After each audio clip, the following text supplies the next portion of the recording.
Tikrai buvo sunku ir realiai tai nesu laimingas su šitu laiku, bet manau, kad per kitus metus patobulinsim tas visas smulkmenas ir tikrai bus geresni rezultatai. Manau, kad tikrai labai ilgas sezonas ir visi esam pavargę ir tikrai esu nusivylus, bet nebeliko man ką atiduoti.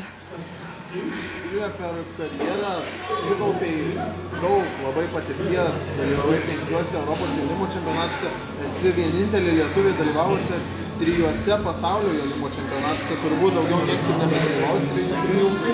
Kaip ta patirtis, galvoji, ateina pačiam plaukime? Tikrai manau, kad išmoksti kaip dylinti su stresu tokiu dideliu ir